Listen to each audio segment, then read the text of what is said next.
Friends, welcome back to my new video. आज हम इस वीडियो में तो कुछ क्वेश्चन करने वाले हैं क्वांट सेक्शन के, जो कि पूछे गए थे पीजीसीएल एग्जाम में। ओके, जो भी इलेक्ट्रॉनिक्स डिप्लोमा ट्रेनिंग का एग्जाम हुआ था 2023 में, वो सारे क्वेश्चन आज मैंने कलेक्ट किया है। तो सारे क्वेश्चन मैं डिस्कस करूँगा इस वीडियो के अंदर। स्टार्ट करते हैं। हमारा जो पहला क्वेश्चन है वो है ये क्वेश्चन पढ़ते हैं। क्या है कि सितंबर में अस्पताल में भर्ती होने वाले औसत संख्या 129 है। सोमवार को भर्ती होने वाले मरीजों की संख्या x है और गुरुवार को भर्ती होने वाले मरीजों की औसत संख्या 135 है। यदि माह के अन्य दिनों में प्रतिदिन भर्ती होने वाले मरीजों की संख्या 111 है तो x का मान क्या है? महीने का पहला दिन बुधवार है। ये क्या बोल रहा है? एक हॉस्पिटल है, ठीक, उसमें पेशेंट एडमिट करता है तो बोलता है, कहा है कि मरीजों की औसत संख्या 129 है। ओके, तो और औसत संख्या मतलब क्या? पर डे के हिसाब से 129 मरीज पर डे आ रहा है, ठीक। टोटल कितना दिन होता है? 30 दिन। मतलब टोटल मरीज कितना हो गया? इतना मरीज आया होगा एक महीना में, ठीक। औसत संख्या कितना? 129 है। सितंबर मंथ में कितना दिन होता है? 30 दिन। तो 30 से गुना कर दिए। अब बोला सोमवार में भर्ती होने वाले मरीजों की औसत संख्या x है। तो देखिए सोमवार कहाँ है? यहाँ पे हमारा संडे है और ये मंडे है। तो मंडे देखिए कितना मंडे आता है? 1 Monday, 2 Monday, 3 Monday, 4 Monday. 4 Monday आया। इसमें क्या बोला? औसत संख्या कितनी? x है। मतलब एक मंडे में x पेशेंट आ रहे हैं, तो 4 मंडे में 4x पेशेंट आएगा कि नहीं आएगा? ठीक। और गुरुवार को भर्ती होने वाली, अब बोला है गुरुवार को, तो गुरुवार को कितना मरीज एडमिट हो रहा है पर डे के हिसाब से? एवरेज 135। आप देखिए कितना गुरुवार आया है इसमें? मंडे, ट्यूसडे, वेडनेसडे, थर्सडे के 1 थर्सडे, 2 थर्सडे, 3, 4, 5, टोटल 5 थर्सडे आएगा इस सितंबर मंथ में। मतलब 5 × 135। अब बच कौन सा दिन गया? अब इसके अलावा और सब दिन बच गया। कितना दिन बच गया? देखिए 1, 2, 3, 4, 5 दिन तो इधर हो गया और 6 दिन इधर है। 6 दिन इधर, 11 दिन खत्म हो गया। अब बचा कितना?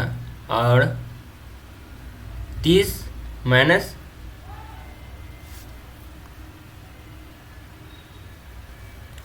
कितना? 30 माइनस 9, 21 दिन। देखिए इसको छोड़ के ये सब कैलकुलेट हो गया। 1, 2, 3, 4, ठीक, 5, 6, 7, 8, 9।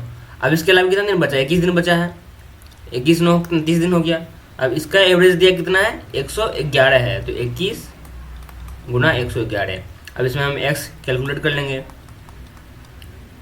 तो कितना है? इसको मल्टीप्लाई करेंगे 3870 = 4x + 3675 + 2331। सॉल्व करने पे आएगा x = 216। मतलब प्रत्येक मंडे को लगभग 216 पेशेंट एडमिट हो रहा है पर मंडे एवरेज। तो आंसर है ऑप्शन नंबर 3, 216। ओके, इस तरह क्वेश्चन और भी जो इलेक्ट्रिकल का एग्जाम हुआ था उसमें पूछा गया था। तो ये क्वेश्चन आने का चांस है 79%। ओके, आगे चलते हैं नेक्स्ट क्वेश्चन की तरफ। नेक्स्ट क्वेश्चन जो हमारे पास है वो कंपाउंड इंटरेस्ट है। तो क्वेश्चन क्या है कि 12,000 की राशि पे x% वार्षिक दर से 1.5 ईयर के लिए चक्रवृद्धि ब्याज 3,972 है, जबकि ब्याज अर्ध वार्षिक रूप से चक्रवृद्धि होता है। मतलब हाफ ईयरली बेसिस पे इंटरेस्ट लग रहा है। यदि ब्याज वार्षिक रूप से, अब इंटरेस्ट क्या हो रहा है? ईयरली लग रहा है। तो चक्रवृद्धि किया जाए तो उतने समय में उसी दर पर उतनी ही राशि का मिश्र धन क्या होगा? अमाउंट पूछा जा रहा है। देखिए किस तरह से सॉल्व हुआ ये। तो इतना क्या हमारा प्रिंसिपल है? प्रिंसिपल क्या है? 12,000 और 1.5 ईयर के बाद क्या हो जाता है? चक्रवृद्धि ब्याज क्या हो जाता है? 3,972। तो अमाउंट क्या हो जाएगा? 12,000 प्लस 3,972 हो जाएगा। 15,972 आ गया। अब पहले हमारा कोशिश रहेगा कि रेट निकालने हैं। रेट क्या होगा? प्रिंसिपल दिया है, अमाउंट दिया, रेट निकलेगा नहीं निकल जाएगा? हाँ, रेट निकल जाएगा। देखिए इसको पहले सिंप्लीफाई कर लेते हैं। 12,000 है ना, तो कट जाएगा 6,000। 2 से काट देंगे, ये 2 से कट जाएगा। 2 से 14, 2 में 18, 2 16, 2 6, 2 की 12, ठीक। फिर कट जाएगा 3, 2 बार में 3000, इधर 2 तिहाई 6, 1 18, 1 9, 2 7 14, 1 18, 1 18 16, 1 6 होगा, सॉरी 6 हो जाएगा। फिर यहाँ आ जाएगा 18 3, फिर काट देंगे 3 बार में 1000 प्लस 1 3 3 1, 3 बार में 1331।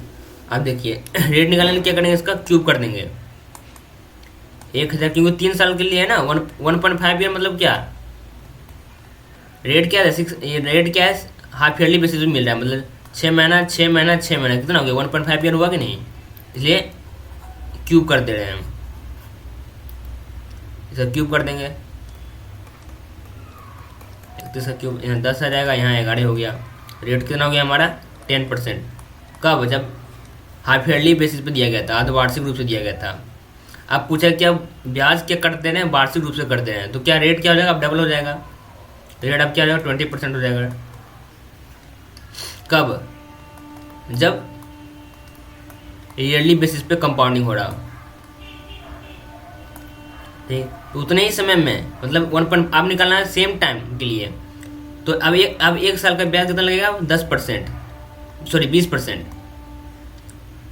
पहले था ये अर्धवार्षिक का ब्याज 10%, अब क्या हो जाएगा 20%। तो पहला साल के लिए 20% लगेगा ब्याज, तो 5 से अगर 5 प्रिंसिपल है तो अमाउंट क्या हो जाएगा 6 हो जाएगा। आपको फिर अगला साल, तो अगला साल पूरा नहीं है तो 1.5 साल ही है, तो ये देखिए 1 साल प्लस हाफ ईयर, 1 साल के ब्याज इतना हो जाएगा। फिर अगला आधा साल के लिए ब्याज तो 20% लगेगा, इसका आधा हो जाएगा, तो क्या हो जाएगा 10%। इसमें लगेगा ब्याज 20%, इसमें लगेगा ब्याज 10%। तो अगर अब इसका क्या लिखते हैं 1/10 फ्रैक्शन के फॉर्म में, अगर प्रिंसिपल 10 है तो क्या हो जाएगा अमाउंट 11। तो हम ये प्रिंसिपल का 10 5 दूनी 50 66, तो हम अब ये यूनिट आ गया हमारा, तो यूनिट मेथड से निकाल लेंगे अमाउंट क्या होगा। तो 50 यूनिट का मान दिया है हमको 12,000, तो 66 यूनिट का क्या हो जाएगा, यूनिट गया 24 25 से गुना 66, तो 24, तो 15,840 रुपये हो जाएगा। अगर ब्याज रेट का डबल कर देते हैं, रेट डबल क्यों किए देखिए, क्योंकि यहाँ पे है हाफ ईयरली बेसिस पे इंटरेस्ट दिया गया, हाफ ईयरली पे। फिर यहाँ कर दिया ब्याज वार्षिक रूप से चक्रवृद्धि होता है। पहले कंपाउंडिंग हो रहा था हाफ ईयरली बेसिस पे, फिर कंपाउंडिंग होने लगा ईयरली बेसिस पे, इसलिए क्या किया रेट डबल कर दिए पहले 1 साल के लिए। तो ऑप्शन नंबर हमारा 3 सही आंसर होगा। आइए नेक्स्ट क्वेश्चन में पढ़ते हैं। ये क्वेश्चन हमारा वोटिंग वाला, ये क्वेश्चन में लगभग हर एग्जाम में पूछा जाता है इस तरह का क्वेश्चन। तो आइए सॉल्व करते हैं, किस तरह सॉल्व होगा ये क्वेश्चन। क्या कि 2 उम्मीदवारों के बीच एक चुनाव में 80% वोटर्स ने अपने मत डाले, ठीक, जिनमें से 5% वैध मत जो है वोट क्या था, अवैध था, इनवैलिड था, ठीक, अवैध घोषित कर दिए गए। एक उम्मीदवार को इतना वोट मिला जो कुल वैध मतों का, वैलिड वोट का 60% था। उस चुनाव में नामांकित मतदाताओं की कुल संख्या कितनी थी। तो मान लेते टोटल 100% था, ठीक, 80% मत डाला, जिनमें से 5% अवैध घोषित कर दिएगा। तो 5% अवैध घोषित कर दिया, तो बचा कितना 76% क्या है, वैलिड है, ठीक। देखिए 5% कितना हो जाएगा, इसका 4 हो जाएगा, तो 4 घटा दिए, 76% क्या हो गया, वैलिड वोट हो गया हमारा। अब एक उम्मीदवार को 60,778 वोट मिले, ठीक, जो कि कुल वैध मतों का कितना था 60%। अभी कितना बना, ये हमारा क्या है, वैलिड वोट, वैध मत। अब इसका निकालेंगे 60%,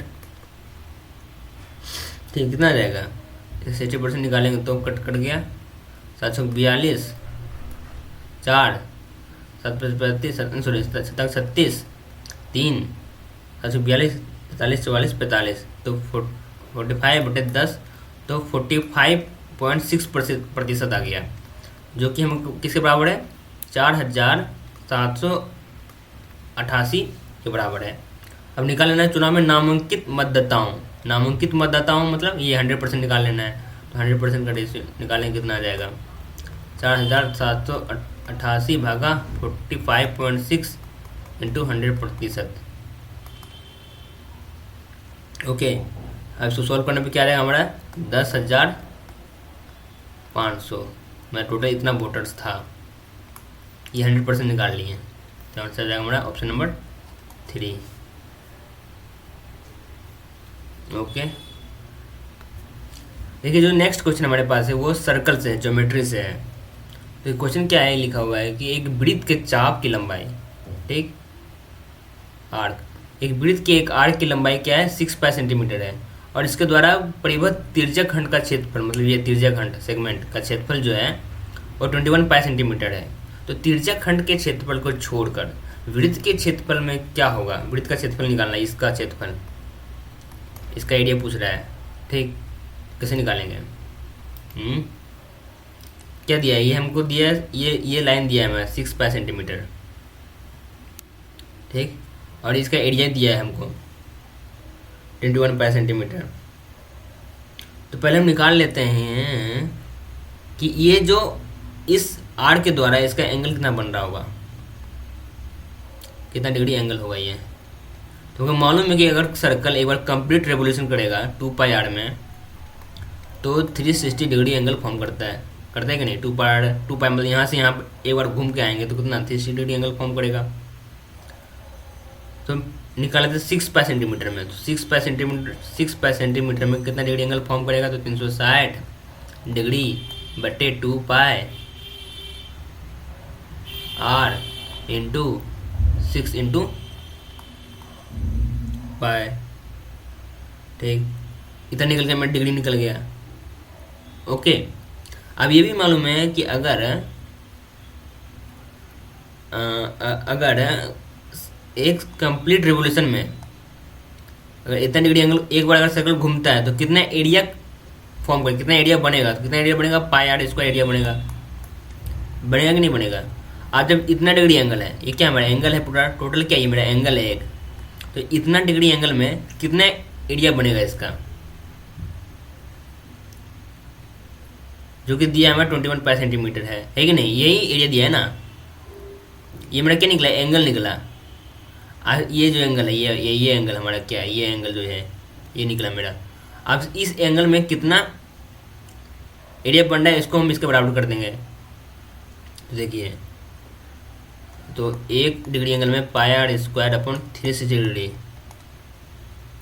अब इतना डिग्री एंगल में कितना बनेगा, 360 डिवाइड 2 पाई आर इंटू 6 पाई, जो कि हमारे इसके बराबर है 21 पाई सेंटीमीटर के बराबर है। ठीक, आप इसको सॉल्व कर लीजिए। आर गया, पाई कटा, 60 कटा, पाई इधर गया, और कुछ है 2 3 6 इधर गया, 27 इधर गया। तो आर मेरा रेडियस आ गया कितना 7 सेंटीमीटर, रेडियस निकल गया। अब रेडियस निकल गया तो सब कुछ आ जाएगा हमारा। तो एरिया कितना आ जाएगा, सर्कल का एरिया क्या आ जाएगा, पाई आर स्क्वायर आ जाएगा ना। तो 49 पाई आ गया हमारा एरिया सर्कल का। अब माइनस कर देंगे इसका एरिया 21 पाई, कितना आ जाएगा 918 28 पाई हमारा आ गया। ये जो बचा हुआ एरिया है इसका एरिया कितना आएगा 28 पाई सेंटीमीटर स्क्वायर। तो ऑप्शन नंबर 3 हमारा राइट आंसर है। ओके, बढ़ते हैं नेक्स्ट की तरफ। वर्क एंड टाइम से रिलेटेड क्वेश्चन है ये। अगर आपको समझ में आ रहा हो तो नीचे ज़रूर कमेंट में कीजिए हाँ भाई मुझे समझ में आ गया। कोई भी अगर डाउट हो रहा है आपको तो नीचे कमेंट सेक्शन में आप बता दिया कीजिए। ये क्वेश्चन नंबर मुझे नहीं समझ में आया, सो दैट मैं आपको थोड़ा हिंट दे सकूँ। ओके, अब ये क्वेश्चन सोल्व करने का अप्रोच कैसा होना चाहिए हमारा, कि क्या क्वेश्चन है कि वर्क एंड टाइम से है कि अमन एक निश्चित कार्य को 15 दिनों में पूरा कर लेता है। तो अनूप अमन से 25% कुशल है। वरुण उसी कार्य का 2/5 भाग 8 दिनों में पूरा कर सकता है। तीनों x दिनों के लिए एक साथ कार्य करते हैं। फिर शेष कार्य अनूप और वरुण द्वारा अगले x दिनों के लिए पूरा किया जाता है। x का मान क्या है। तो पहले आपको क्वेश्चन समझना है। क्वेश्चन समझने में एटलीस्ट आपको 1 से 1.5 मिनट लग जाएगा। अगर फर्स्ट टाइम अगर आप प्रैक्टिस कर रहे हैं तो क्या दिया, क्वेश्चन दिया है कि अमन है एक निश्चित कार्य को 15 दिन में पूरा करता है। ठीक है भाई, अमन जो है एक कोई काम को 15 दिन में पूरा करता है। अब इसका एफिशिएंसी दिया है ये कुशल मतलब क्या, अनूप जो है, अनूप, अरे अमन, ये कितना होता है 25% कितना होता है 1/4। अगर ये 4 यूनिट काम करता है तो ये 5 यूनिट का काम करता है। हो गया कि नहीं, 25% अधिक कुशल है। अब वरुण उसी कार्य का 2/5 भाग 8 दिन में पूरा करता है। अब वरुण जो है, अब निकाल लेते हैं, टोटल वर्क निकाल लेते हैं। पहले हम टोटल वर्क फाइंड कर लेंगे। कैसे, टोटल वर्क क्या होता है, वर्क इक्वल टू होता है एफिशिएंसी इनटू टाइम। तो एफिशिएंसी देखिए, अमन का मालूम है, हाँ अमन का मालूम है 4 है, टाइम मालूम है, हाँ 15 दिन पूरा कर लेते हैं। तो टोटल वर्क कितना हो गया इसका, 60 हो जाएगा टोटल वर्क। अब वरुण के पास आते हैं। वरुण अब उसी कार्य का 2/5 भाग, अब वरुण क्या, उसी काम का 2/5 भाग, ठीक, कितना यूनिट, 24 यूनिट काम करता है 8 दिन में। तो वरुण का एफिशिएंसी कितना हो गया, 3। तो वरुण का एफिशिएंसी कितना हो गया, 3 यूनिट। ये सब क्या एफिशिएंसी है ये, ठीक, ये एफिशिएंसी आ गया। अनूप का भी आ गया, अमन का भी आ गया, वरुण का भी आ गया। अब तीनों x दिनों के लिए एक साथ काम करते हैं, ठीक, तीनों x दिनों के लिए काम करते हैं। और फिर शेष कार्ड अनूप और वरुण द्वारा अगले x दिनों के लिए साथ पूरा किया जाता है। तीनों क्या है, x दिनों के लिए काम करता है। तो 9, 10, 11, 12, तो 12 की एफिशिएंसी से x दिन काम करेगा, ठीक। और फिर शेष कार्य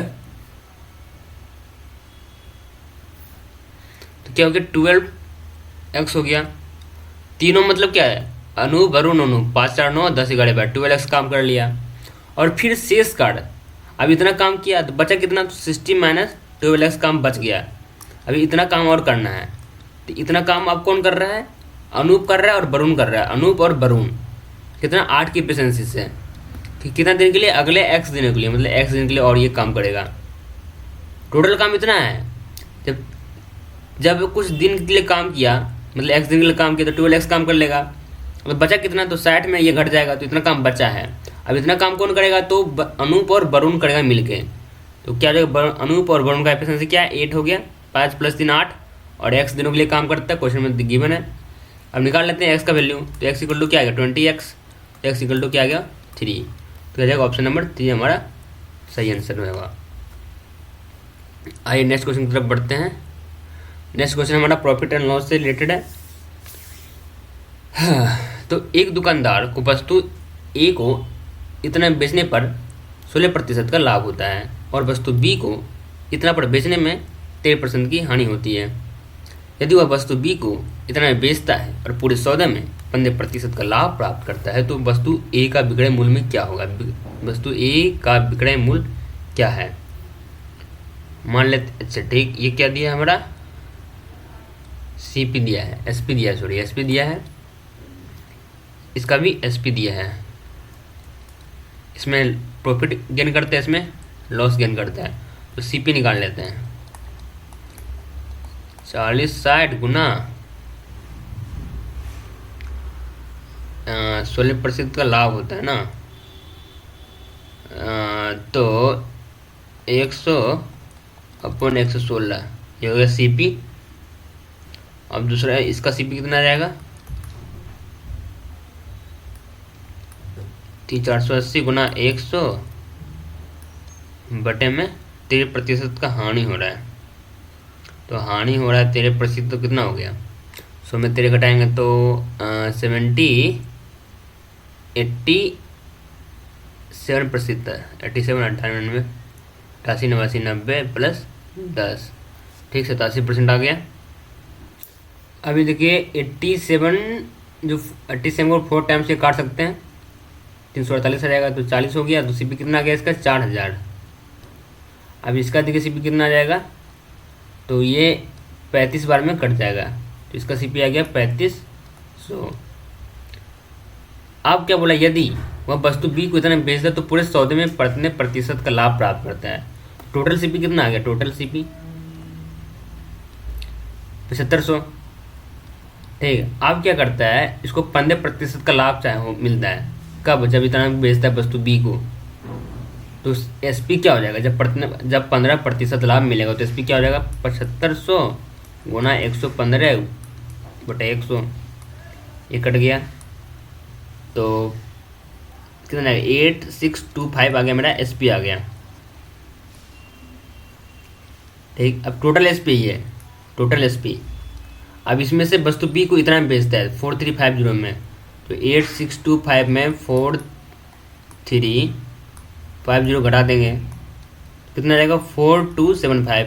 अब ये जो है ये किसका है, तो ये है वस्तु ए का विक्रय मूल्य। ठीक, तो वस्तु ए का विक्रय मूल्य में क्या होगा, जब यदि वस्तु बी को इतना बेचता है और पूरे जो सौदा है इसमें 15% का लाभ गेन करता है, तो पूरे लाभ गेन करने के बाद तो टोटल एसपी जो है इसका इतना आता है। अब ये मालूम है कि वस्तु बी को इतना बेचा तो वस्तु ए को इतना में बेचना पड़ेगा, तभी जाके उसको 15% लाभ मिलेगा। आंसर हो जाएगा 4275 रुपया। तो ये क्या है, रुपये में है। तो ऑप्शन नंबर 2 हमारा सही आंसर है।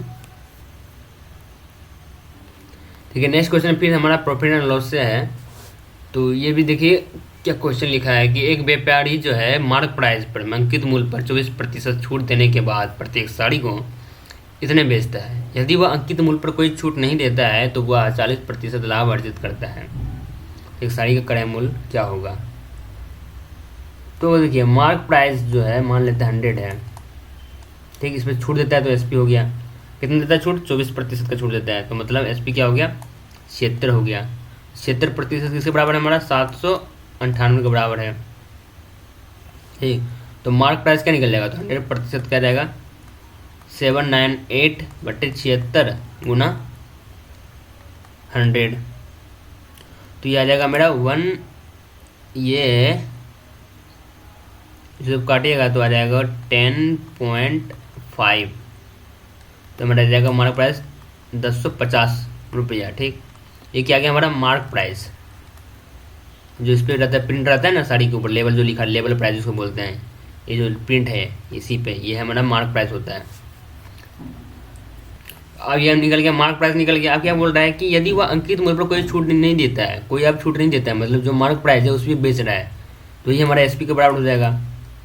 कब, जब कोई छूट नहीं दे रहा है, तो कोई डिस्काउंट नहीं है, जो मतलब जो लेवल जो प्रिंट प्राइस है जो इसमें लिखा हुआ है वही इस पर हम बेच रहे हैं, तो एसपी में मुझे मालूम है।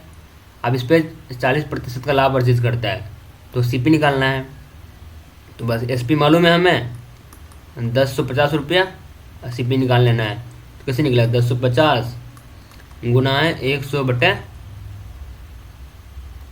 कितना 40% है ना, तो 40% है तो क्या हो जाएगा 140 हो जाएगा। ठीक, ये कटा तो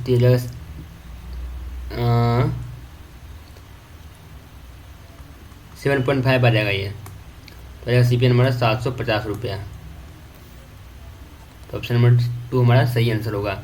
ये देखिए किस तरह से लिखते हैं, जब देखिए ये लाभ मुझे मालूम है, लाभ क्या है 40% है, मतलब क्या है 40/100। अगर ये क्या होता है सीपी होता है, ये क्या है प्रॉफिट है।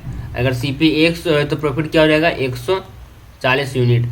हमें 140 यूनिट हमें मालूम है, 140 यूनिट किसके बराबर है, ये 10,550 के बराबर। यहाँ पे देखिए ये एसपी है ना, तो हमें निकालना 100 यूनिट। कैसे निकालेंगे 100 यूनिट, तो 10,050/140 यूनिट इंटू 100 यूनिट, ये कट गया, तो ये हम डायरेक्ट यहाँ लिख दिए इसी तरह से ये वाली चीज़। अब इसको सोल्यूशन करने पे 750 रुपये आ जाएगा, तो हमारा सही answer option number 2 is right answer. तो ये वीडियो को यहीं पे एंड करते हैं, ये हमारा पार्ट 1 वीडियो हो जाएगा। तो नेक्स्ट पार्ट 1 निकालेंगे, जो रिमेनिंग क्वेश्चन बचा है उसको हम सॉल्व करेंगे अगले सेक्शन में। तो यहाँ तक ये वीडियो देखने के लिए धन्यवाद। आई होप आपको ये वीडियो हेल्पफुल होगा आपका अपकमिंग एग्जाम के लिए। Thank you so much, have a nice day.